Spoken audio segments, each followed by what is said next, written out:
Hello, good afternoon, and welcome to Lunch with a Lawyer here on June 10th, 2023.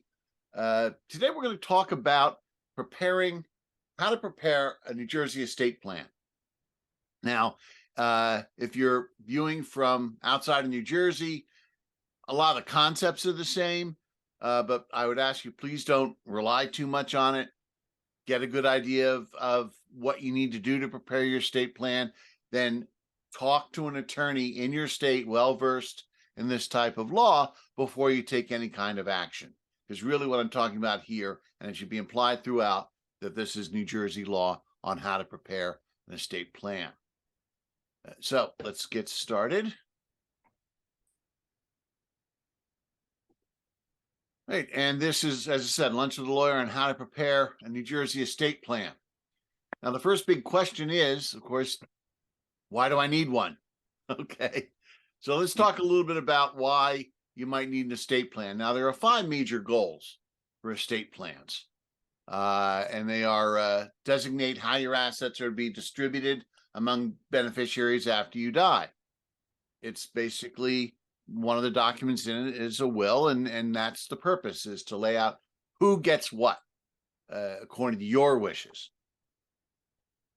Avoid or minimize the delays and expenses of probate.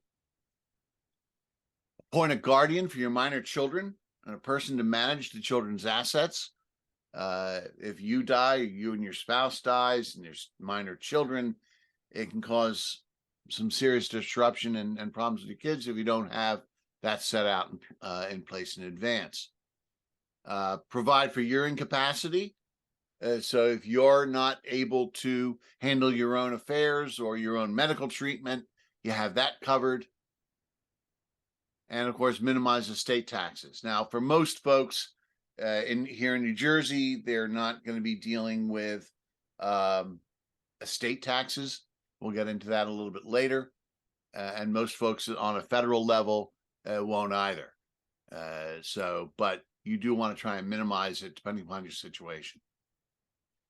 Now, what is an estate plan? What's in an estate plan? What does it comprise? Well, you have your last will and testament, obviously. You have a durable power of attorney, and this helps if you are disabled, if something has happened where you're not able to handle your own affairs, pay the bills, do what you got to do, then someone else can step in and take care of that for you. Medical durable power of attorney, same thing for medical treatment. If you're not able to make your own decisions or instruct healthcare providers with what you want or what you need, or give consent to procedures or whatever, you have someone in place to do that. And of course, a living will, that's a more drastic and dramatic version of a medical durable power of attorney when we're dealing with end-of-life issues. So let's deal with each of these documents in turn. We have first the last will and testament, and what you need to think about in preparing your will. Now, I talked earlier about points about why you need an estate plan. This is what will happen if you don't have a will. All right. State of New Jersey provides a plan for you that may not be what you wanted. There is something called an intestacy statute. New Jersey has one. I surmise every state has one. It's basically a list of who gets what in what order. And again, it may not be what you want, and it can cause other complications. It's a one-size-fits-all plan that attempts to predict how most people would like their property distributed. That's the intestacy statute. Usually your property goes to your spouse. If you're married and there's a surviving spouse, under the intestacy statute, your spouse would get everything, unless your spouse predeceases you before you're able to create a will. And sometimes, if you don't have a spouse or children, your property then go to other relatives, such as parents or siblings. And finally, there can be a complication if you have children from a previous marriage. You have children from a previous marriage, you remarry. A portion of the estate will go to your children from the prior marriage. Your spouse won't necessarily get all of it. So complicated your family situation is, the more likely it is that you're going to need a will. So what is it? What if that's isn't what you want? What do you want to do? Things like leave unequal shares to your children. Right? Suppose you've during your lifetime, you have one child where you've already provided a good deal for them, and you feel I've already provided for their needs. They don't need anything more from me, or they should have a lesser share. It doesn't have to be in equal shares to all your children. You can designate in your will how much to this child, how much to this child.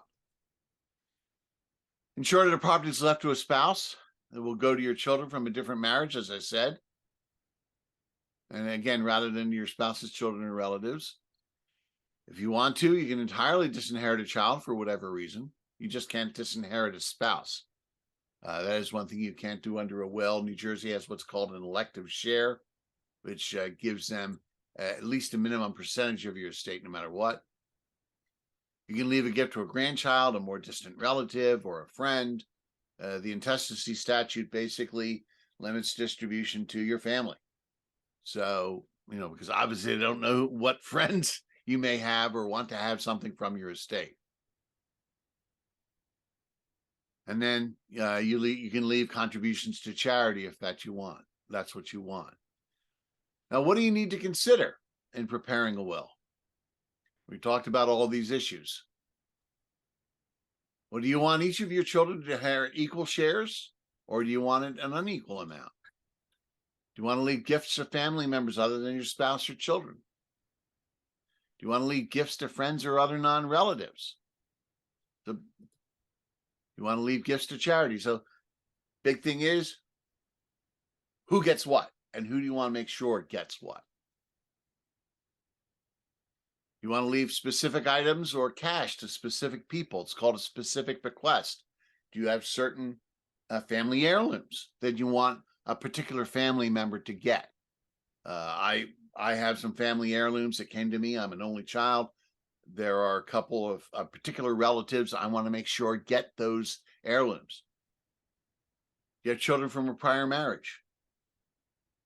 You want to disinherit a child or a spouse.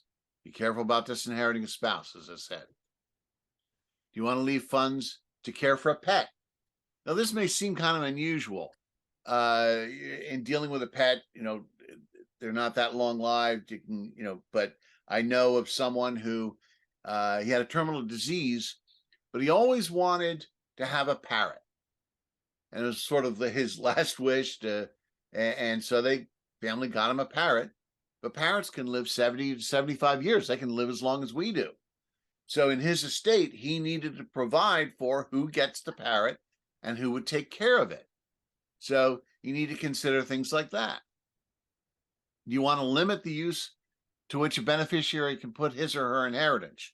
For example, college expenses.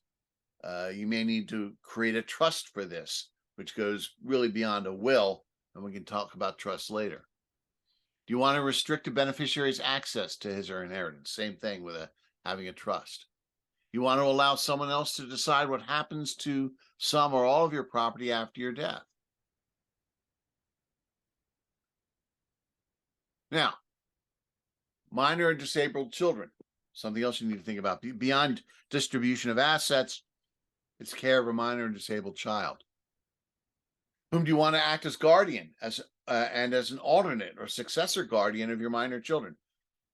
Usually the spouse, but you need to make arrangements should you be, obviously, if you're single parent, or if your spouse predeceased you, you need to name a guardian. Otherwise, someone's going to have to step in, bring a guardianship proceeding in court, and that could be messy. They could end up in foster care for a while. You just need to be careful of that.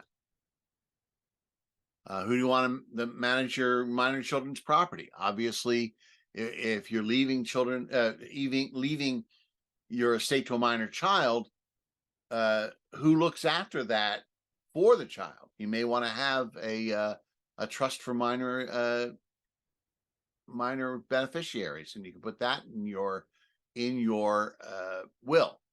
It's called a pour over trust. It pours over and creates a trust. Do you have any dependents with special needs or disabilities who will need lifetime assistance and will not ever be able to manage their inheritances? There's something called a special needs trust, where if you have a child with disabilities, they may be on Medicaid and they cannot have more than $2,000 in assets. And if they inherit straight from your will, then that'll screw up their Medicaid and cause problems for them.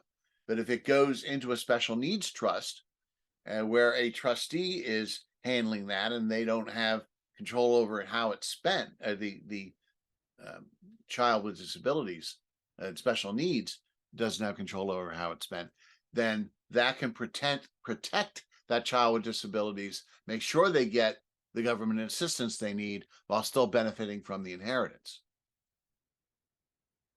Then there are tax considerations, as I mentioned earlier. Now, in New Jersey, most people aren't going to be dealing with this, okay? But you need to be sure of whether you do need to do any tax planning. Don't assume. So you need to know your net worth, and you should really update this every quarter or every 6 months to have an idea of what your net worth is. Consider making an inventory of your estate to get an approximate figure. Maybe have your home appraised, or certain jewelry, or certain particular items of value. Maintaining what's in the bank account, what's in investments, what may be in other retirement investments, etc. Know the value of your estate. Now, for federal tax purposes, as I mentioned earlier, federal estate tax, as we sit here right now in 2023, you would have to have more than $12,920,000 in your estate to be subject to federal estate tax. Now, this can go back down to $5,490,000 in 2025 unless this is extended. So you need to know whether you need any tax planning advice. Now, in New Jersey, it's that we've eliminated our estate tax. There's no longer a maximum. Anybody who dies after 2018 and no longer has to pay that estate tax. So the way New Jersey looks at it is not the way the feds look at it, in that it's not the value of your estate, but who inherits, right? So you need to look at who inherits. You have what are called Class A beneficiaries who don't inherit, okay? Don't pay inheritance taxes, or the estate wouldn't have to pay it on their behalf. So spouse, child, grandchild, parent, they're Class A beneficiaries. You start stepping outside that to a sibling, a nephew or niece, a cousin, a friend. Now as you get further and further out from that core, the tax rates go up. So you need to consider who's inheriting and what the tax implications may be, and whether you necessarily care whether those people get a little bit less of an inheritance because taxes have to be paid on it. And are your spouse, children, or parents not U.S. citizens? Now, you know what's in your will as far as your stuff and who gets what. Who's in charge after your death? Who is your executor? And you'll want to pick the right person, all right? Because this is a significant responsibility. You want to make sure you pick someone who's going to carry out your wishes and make sure that everybody gets what they're supposed to. So they're going to be responsible for locating your will and filing it with the probate court, ordering copies of your death certificate, gathering the documents necessary to manage your estate. This includes what's called a letters testamentary, or a short form certificate, as it's called. You can get several copies of it. They're sealed documents that basically says that you've probated the will, and New Jersey's probate court has indicated that you are the official representative of the estate. So you take that and the death certificate to things like the bank and other places to say, I'm legally enabled to dispose of the assets. They're deciding whether probate is needed, and if so, what type, and figuring out who your heirs are and notifying them of the pending probate. So make sure they're familiar with who your heirs are. You may want to give them a copy of the will to be sure that they know what they're supposed to do. So then there's figuring out who your creditors are and notifying them of your death. So there may be debts of your estate. Creditors have up to 8 months in New Jersey for 8 months from the date of death to submit a claim to be paid. So you're going to want to make sure that that person handles that as good with money. They'll have to open an estate bank account with a tax ID number, locate your assets and prepare an inventory and appraisal. Protect your assets until they're sold or distributed to heirs. Identify valid debts and paying them and other necessary interim expenses. As I said, make sure all the debts are paid, funeral expenses, cost of your final illness, if you died in the hospital or as a result of a fatal disease or accident. Preparing your final tax returns and paying any tax that's due. There's going to be a final income tax return that has to be filed, both state and federal. You may need to file certain papers with the state of New Jersey to say these are all Class A beneficiaries, for example, to sell a home. The title company is going to want something from the state of New Jersey saying there aren't any inheritance taxes owed. So you're going to make sure they do that. And wrapping up your affairs, distributing the remaining property to people named in your will. But who is that? Okay, what should you consider in picking someone who'd be good to handle all the stuff I mentioned? It must be someone that you trust, who's capable of doing the job, and is willing to do the job. And the main qualities of a good executor are honesty, obviously, organizational skills, and the ability to communicate effectively. And I would add another one. They should be good with money. Okay? They know how to handle money. They know how to make sure the bills get paid and everything else. Now, good candidates for the job could be family members. It's usually your spouse, unless you're single or widowed. They can be adult children, friends, outsiders, institutions. Can be an executor. Well, that's your executor. Now, if you have minor children in your will that are provided for in your will, then who's going to be the guardian? We talked about that. Now, there are two types of guardians. There's guardian of your children and their well-being, and there's guardians of the assets of the assets of the children, what they inherit, their inheritances. Now, as I said, the former cares for your child, the latter cares for the property. They can be two different people, or they can be the same person. I really recommend they be the same person, because otherwise you might run into some tension between the guardian of the child and the guardian of the assets, where the guardian of the child is saying, hey, we need money for this, that, and the other thing. And maybe the guardian of the assets is a little too frugal or may not approve of that expenditure. And then you have some tensions and problems. So you're going to want a guardian who is good with your children and good with managing assets. They must be an adult and otherwise suitable to care for children. So obviously, if they've been convicted of crimes, that may disqualify them, and may be physical or mental incapacity. Usually there's only one guardian at a time, but some parents decide to appoint a couple as co-guardians of the children. So there's another married couple that you trust. That can work. Now, what are they responsible for doing? Well, obviously providing for their basic needs, routine tasks like preparing meals, driving carpool, helping with the homework, basically all the parenting skills, right? Setting limits and imposing discipline, and providing love, comfort, emotional support, and moral guidance. Now, that's the duties. What kind of qualities you should look for in a guardian? You should have shared values, especially as approaches to parenting. You don't want to be a sudden shift from a rather strict policy of parenting to a liberal one, or vice versa. You want there to be some consistency in your child's life as far as how that child is raised. So there, you need to pick someone who shares those values with you. Able to provide emotional support and comfort. Have the financial resources to do so. They're going to be taking over responsibility to raise your children. young and healthy enough to go to distance, so maybe not grandparents, and are local to you. You don't want to have the child to change schools, all the upheaval that can come with that, things like that. So the more local they are, the better. And has good character, of course.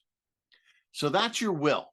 All right. That's the first document. And I know I went through a lot with this particular document. It's obviously central to your estate plan, but there are other documents. So let's take a look at the durable power of attorney.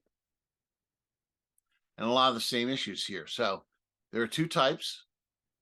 There's a durable one that doesn't become invalid if you become mentally incapacitated, but usually takes effect immediately. And then there's a springing power of attorney, which becomes valid upon your becoming incapacitated. Now, different attorneys have different recommendations as to which one you should pick. For a long time, I recommended the springing power of attorney because it comes into effect really only when you need it. But it can be problematic because it can be difficult to get two medical professionals to provide a medical statement of disability.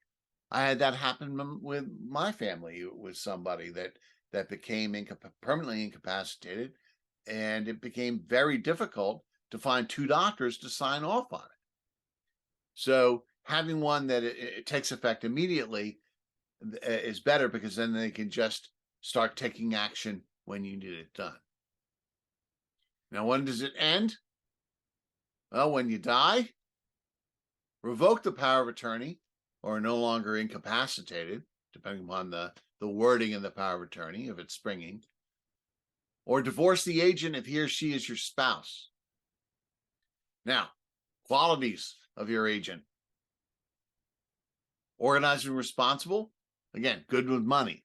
I can handle the duties, paying your bills, that sort of thing. Trustworthy, willing to serve, and living close enough to you to be able to do the job. And cooperate with your agent for medical decisions if you choose two different people. We're going to get into a medical power of attorney in just a moment. So if you pick one agent for your power of attorney and another for your medical durable power of attorney, they should be able to cooperate, talk to each other, obviously be local. So that's your durable power of attorney. Now your medical durable power of attorney and living wills. I managed to go backwards. Hang on. Now, there's the advance directive. Now, what is it? It's a document in which you provide instructions or express your wishes about medical care that you want to receive. They're directives in advance for medical treatment because obviously you're in a coma, you're not mentally capable. There are medical durable powers of attorney where you name someone to make these decisions for you. And there's a living will, which I mentioned earlier is a more drastic one for end of life decisions, or if you're in a permanently unconscious state. Now, there are advantages of having both. It allows you to make your wishes clear so that your proxy won't have to rely on a guardian to determine what you would have wanted. So it eliminates the guesswork. What would Steve have wanted? Okay, in his treatment. Well, it's all laid out in the document. And your family members can be reassured that your proxy is acting consistently with your wishes. And both your proxy and family members are relieved of the emotional burdens of making these difficult decisions because it's all laid out for them. All the decisions have been made in advance. They just need to follow the instructions. And a living will and a medical durable power of attorney may make doctors and hospitals more willing to follow your instructions because they're more complete and they're more detailed. And a proxy can serve as a tiebreaker if your family members don't agree on your treat. Now, there are certain treatments and you can request or refuse in your living will. Remember, we're talking about a long-term disability, coma, that sort of things. When you have a terminal illness, et cetera, you may request healthcare providers on whether or not to administer life-sustaining treatment. They provide cardiopulmonary assistance on like a heart-lung machine or on hydration and food. or withhold it, or withdraw life-sustaining treatment. Basically pulling the plug. Now, there's specific types of treatment that you can consider. CPR, do you give a do not resuscitate order, saying, if I'm gone, I'm gone. Don't try and save me. Intubation and ventilation, where you're not able to breathe and they need to have a machine breathe for you. Feeding and hydration, as I said, dialysis if your kidneys fail. These are a lot of things to think about. It can be rather ghoulish, perhaps, but the more you detail in your documents, the better. Antibiotics and antivirals, if you have an infection, you want to treat it with medication. Surgery, if it becomes necessary to prolong your life, or do you want to let nature take its course? Palliative care. There may be nothing curative that can be done, but you can be made comfortable. Would you like to receive only medications and other treatments to keep you pain-free and comfortable? Now, there are other provisions as well. They also indicate your desire to become an organ or tissue donor. In New Jersey, you can have that on your driver's license, but it can also be good to have it in this document in case people can't find your driver's license, and it also puts all of your wishes together in one place. So even if it's belts and suspenders, it's good to include it. Religious preferences. There may be particular preferences depending on religion. I know I'm Roman Catholic. There can be provisions in a living will where you cannot withhold food and hydration. And if it's a woman and they're pregnant, they need to sustain you until you can give birth to the child. So there's certain things, certain religious teachings, whether it's Catholicism, Judaism, Islam, many different faiths have many different belief systems that can come into play with the decisions you're making. You want to make sure that they're clear in your documents. Burial and final disposition wishes, cremation or burial. Jews and Muslims have very specific beliefs and procedures that they have when it comes to burial and final disposition. Choosing a medical agent. Again, you have a medical decision to make. There. Competent adult. Someone with whom you can discuss your wishes comfortably. Someone capable of understanding your wishes. And most importantly, I think someone comfortable with carrying out your wishes. If you say, look, don't resuscitate me. Don't just pull the plug if there's nothing you can do.